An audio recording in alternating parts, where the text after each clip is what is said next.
hard to define myself by single profession. Wow. Susah untuk menceritakan profesi saya kalau itu cuma satu. Bukan Podcast bersama Santosa Amin. Kisah-kisah inspiratif dari orang-orang biasa yang punya cerita luar biasa. Kembali di Bukan Podcast bersama saya Santosa Amin, karena setiap kita punya cerita. Dan hari ini spesial sekali, Bukan Podcast kehadiran seorang yang istimewa juga. Karena biasanya memang Bukan Podcast selalu dihadiri oleh orang-orang biasa yang punya cerita luar biasa. Dan bintang tamu saya pasti juga punya cerita yang luar biasa. Ada Mas Al. Nama lengkapnya siapa sih? Saya Albaransyah Yusuf. Albaransyah Yusuf. Wah, namanya keren banget ya. Mas Al. Sekarang profesinya apa nih? Nah itu dia Mas, sesuai dengan topiknya, kenapa Mas Santos juga ngundang saya ke sini, kan berkaitan dengan profesi. Profesi siang atau malam nih? Wah, ada profesi siang, ada profesi malam, Bang. Wah, ada berapa profesi nih Iya. berarti? Di bio saya bingung sendiri, makanya saya tulis di Instagram itu, it's hard to define myself by single profession. Wow. Susah untuk menceritakan profesi saya kalau itu cuma satu. Tapi nggak ada nama pagi dan nama malam kan? Ada kali. Iya kalau malam. Oh gitu. Joking. Oke. Pagi itu during the day saya masih menjadi seorang financial proteksi di sebuah perusahaan insurance company Oke. besar di Indonesia. Kalau malam ataupun setelah bekerja selayaknya seorang profesional, saya aktor dan belajar jadi produser Wow. film. Jadi dalam 24 jam Mas Al ini nggak istirahat dong? Istirahat Bekerja- loh Mas, bukan. tapi Bekerja. otaknya yang dipakai-pakai, Oh gitu. dipilah-pilah, gitu. Kalau boleh ceritain nih, dari awal Mas berkarir, apa aja sih yang profesi yang sudah dijalani selama Oke. ini? Saya SMA kejuruan kesehatan, D3 kesehatan, S1-nya komunikasi, tapi saya menjalankan awalnya itu dari umur 17 itu udah langsung masuk jadi perawat Wow. di rumah sakit. Kemudian sejalan beriringan waktu saya menjadi tenaga emergency response Oke. di pertambangan. Kemudian saya mengalami rasa bukan bosan ya, tapi uangnya tidak mengejar sesuai dengan capeknya kita kerja gitu kan. Tapi secara passionnya, Dulu tercapai passion saya di kesehatan, nolongin Oke. orang. Oke. Tapi passion kadang-kadang nggak beriringan dengan pendapatan. oh gitu. Akhirnya saya sadar diri, apa sih pekerjaan yang bisa dapetin duit bisa lebih cepat. Kemudian saya belajar jadi marketing. Awalnya itu nggak langsung terjun ke marketing, tapi belajar menjadi orang yang ngurusin tentang klinik-klinik yang tadinya Oke. kita yang dikirim jadi perawat ke lokasi-lokasi pertambangan, sekarang kita yang ngirim. Jadi apa sebutannya itu? Sebutannya itu site manager. Oke. Nah di situ kita kirim orang, lalu kita pantau juga di sana mereka kerja gimana, tempatnya gimana, hasil kerja mereka. Kemudian seiring waktu saya pikir marketing lebih enak. Mas bisa lihat nggak kalau marketing itu ternyata lebih dihargai oleh yang punya usaha.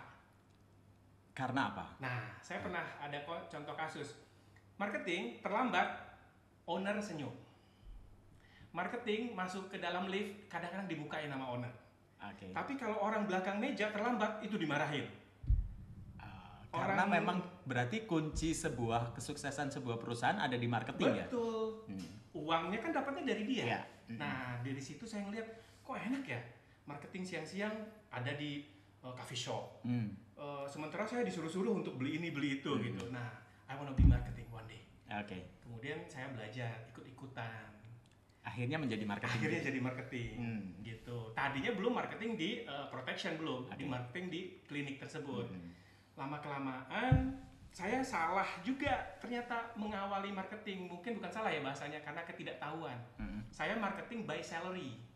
Jadi digaji nih 4 juta lo, 5 juta. Oke. Kemudian teman saya kok sama-sama marketing bisa beli mobil, bisa beli apartemen. Kok gue jalan di tempat tinggalnya tetap di kosan gitu.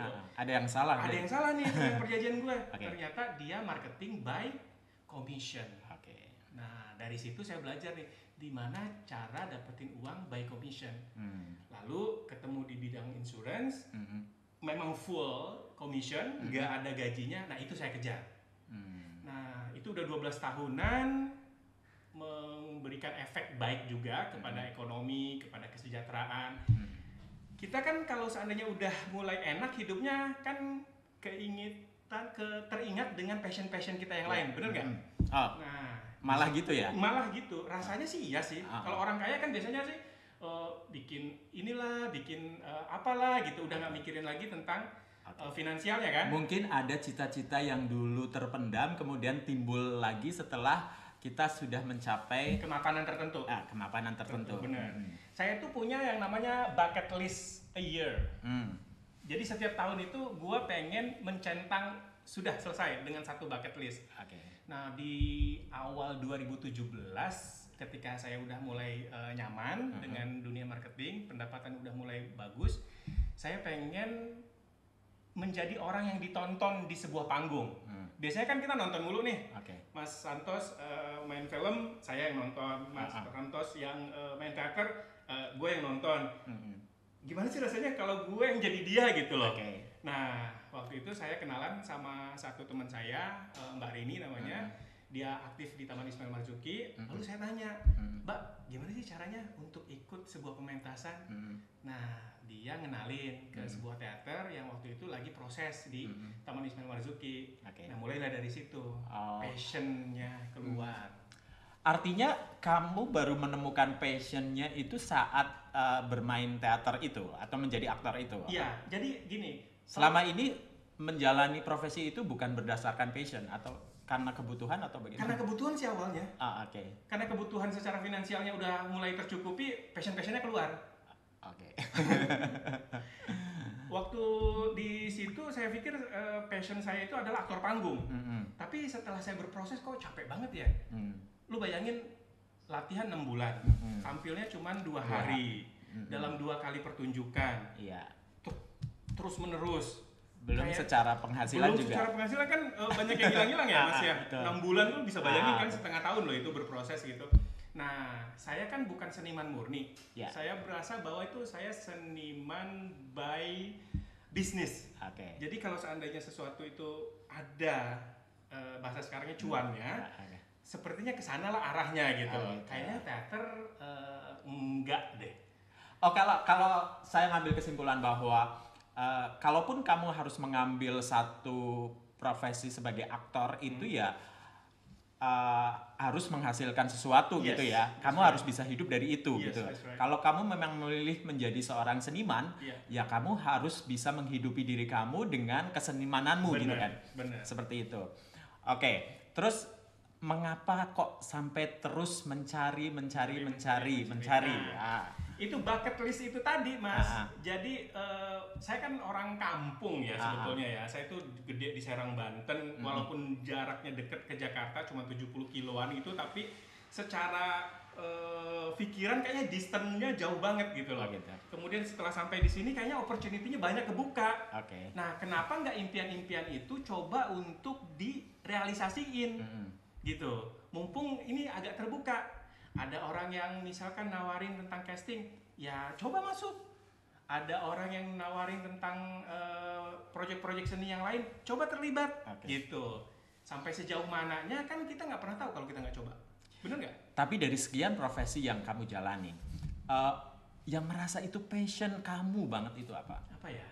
Sampai sejauh ini kalau di film, saya ngerasa bahwa di talent atau aktoran sama di bidang produksi itu sekarang ini. Jadi sekarang lebih nyaman disebut sebagai seorang produser dan aktor. Sepertinya seperti itu. Tapi nggak tahu ya ke depan mungkin ada takdir apa lagi yang datang, we never knows. Karena saya agak pembosan. Gitu. Atau itu kalau saya memang menjalani banyak profesi ya. Aku ngelukis, aku nulis, kemudian daber, kemudian sutradara, menyutradarai film gitu ya gitu. Cuman karena berdasarkan keinginan saya berbicara, keinginan saya menyampaikan sesuatu, kegelisahan saya harus saya sampaikan, tapi melalui sebuah media. Medianya apa saja? Medianya bisa lukisan, bisa tulisan, bisa film dan sebagainya. Itu berdasarkan itu. Kalau kamu ada berdasarkan itu atau memang hanya pure, oh I just cuan? Oh no, enggak juga sih Mas. Kalau misalkan mengejar cuan, yang mending buka mie ayam atau apa gitu. Kalau atau buka warung kopi atau mie ayam geprek gitu kan. Kalau ini berdasarkan keinginan hati. Keinginan hati tetap itu nomor satu. Your passion is number one. Sekarang ya, setelah urusan-urusan finansial itu selesai, gitu. Dengar-dengar nih, katanya juga sekarang nulis buku. Yes. Jadi buku ini sebetulnya sebuah anak yang lahir di masa pandemi, tapi embrionya itu udah ada 15 tahun yang lalu. Wow, jadi buku itu sudah dirancang 15 tahun yang lalu. Iya, sudah ditulis 15 tahun yang lalu, tapi perjalanan waktu menyebabkan dia tidak lahir ke dunia. Banyak faktornya. Nggak apa kita ceritain terus. Nggak apa-apa. Apa kesulitannya sehingga buku itu baru terbit setelah 15 tahun berproses? Mungkin buat teman-teman yang baru milenial atau usianya 20 something, di masa-masa 2000-an awal itu, buku itu seolah-olah kooptasinya itu adalah penerbit besar. Hak untuk mempublish itu hanya di beberapa gelintir orang yang sudah punya nama. Dan kita ini yang newbie ini bingung. Kalau ke penerbit besar ditolak, penerbit yang lain lagi ditolak. Dan bahkan buku ini pernah mengalami mati suri karena penulisnya merasa patah arang. Penulisnya Mas? Aku dan beberapa temanku. Oh gitu, itu memang beberapa penulis bukan Mas sendiri? Bukan. Jadi buku ini seperti kalau di film itu kayak omnibus, kayak antologi. Satu novel dengan 4 penulis, dengan 4 cerita yang berbeda tapi ada benang merahnya. Judulnya? Judulnya 7 Hari. Why 7 Hari? Why 7 Hari? Karena mengcapture hidup 4 orang ini, 4 tokoh ini dalam masa 7 hari terakhir. Nanti akan ada sambungannya lagi, tapi untuk buku 7 hari itu mengcapture 7 hari terakhir, di mana mereka mengalami pergulatan hidup masing-masingnya tersebut di 7 hari ke-1 sampai hari ke-7-nya. Gitu. Aku tokohnya namanya Aldi, bocoran dikit, dia seorang paramedik di Indonesia bagian timur yang mengalami cinta lokasi tapi tidak bisa untuk diwujudkan karena ada kendala percintaan Oedipus kompleks, percintaan beda kasta, beda tingkatan ekonomi dan kedudukan gitu. Kenapa orang harus baca buku ini? Kenapa orang harus baca buku ini? Karena menurut aku film dan buku atau novel itu kan sebetulnya pengalaman ya. Kita membeli pengalaman. Once lu nonton film, masuk ke bioskop, lu beli pengalaman si pembuatnya, sutradara, pemain, proses dan cerita di film itu. Termasuk ketika baca buku ini juga pengalaman. Nggak harus mengalami kehidupan di mana percintaan lo itu sangat-sangat muskil untuk diwujudkan. Nggak harus mengalami untuk jadi paramedik dulu di Indonesia bagian timur untuk merasakan bagaimana susahnya tinggal di daerah yang terpencil, susahnya untuk mempunyai sebuah keinginan mulia tapi seluruh dunia menentang. Dan perjuangan itu mungkin bisa diambil maknanya bahwa sesuatu kalau menurut kita itu kita inginkan itu layak kita perjuangkan. Kembali ke tema kita yaitu follow your passion. Follow your passion. Bagaimana sih orang bisa mengenali passionnya sendiri? Kalau yang pengalaman aku pribadi, passion itu timbul karena masa lalu. Yang tertrigger dengan apa yang terjadi di masa kini. Contohnya aktor. Di SD aku pernah main di sebuah pementasan 17-an atau kenaikan kelas gitu kan. Dan aku nikmatin. Dan orang-orang ngelihat waktu itu, lu bisa mainin karakter itu. Kemudian karena itu daerah terpencil, jauh dari Jakarta, nggak ada teater atau kayak gitu, itu terpendam. Tapi saya suka nonton film. Saya suka ngamatin bagaimana orang bisa memerankan sebuah karakter tertentu dengan bagusnya. Nah, karena tadi bahwa pengen menjadi sebuah sosok yang nggak hanya jadi penonton, I try to open the gate dan jadilah kesempatan-kesempatan yang datang itu menjadi sesuatu yang gue kejar juga. Wah, ini menarik. Tapi bagaimana dengan orang-orang yang melakukan hal atau bekerja atau berprofesi tapi tidak berdasarkan passionnya? Apa akibatnya? Akibatnya ya, mereka kadang jadi robot. Oh gitu. Bekerja karena keharusan harus dapat uang untuk menghidupin. Nggak ada yang salah sih mas sebetulnya, tapi ketika lu masih bisa untuk berdamai dengan situasi itu, monggo. Tapi kalau lu sudah ngerasa bahwa itu membuat penyakit mental nanti, lu bangun pagi tapi udah malas banget mau ngapain, berangkat ke kantor, ngerjainnya itu udah malas, cobalah berpikir, cari solusinya sendiri. Karena dulu juga kan gue nyari solusinya sendiri mas, gitu loh. Karena akhirnya melakukan sesuatu karena berdasarkan passionnya, akhirnya happy dan enjoy, kemudian dia menjalaninya dengan nikmat dan bisa tidur nyenyak. Benar.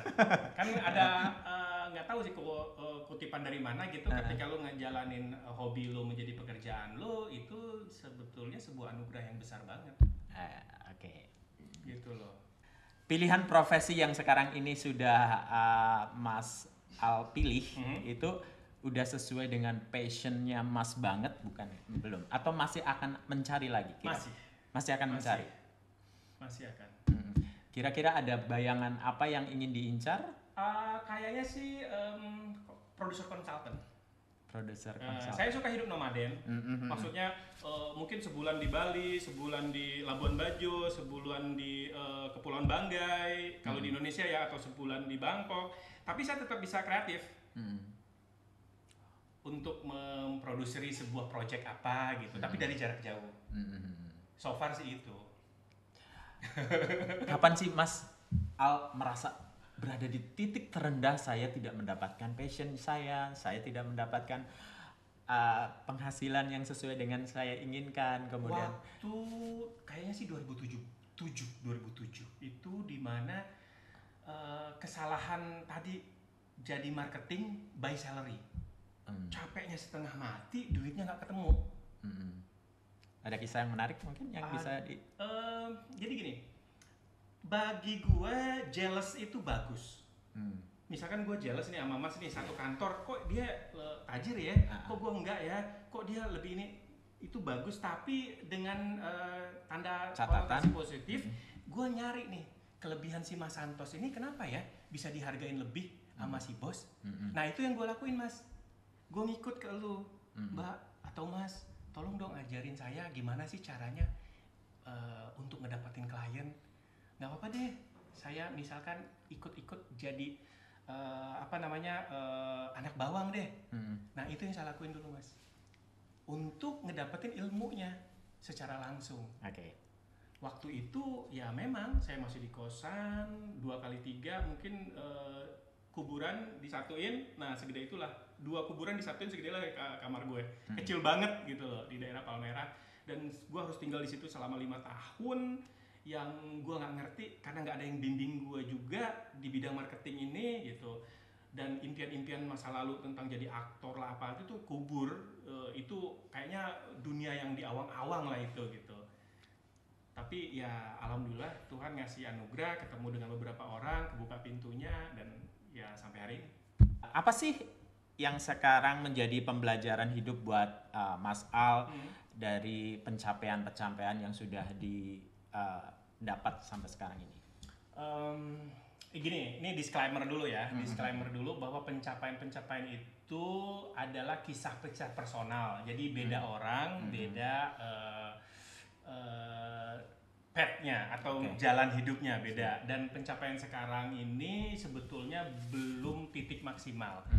Dan juga teman-teman mungkin bisa diambil sesuatu yang positifnya dari pencapaian sekarang ini. Pertama adalah untuk jujur sama diri sendiri dulu.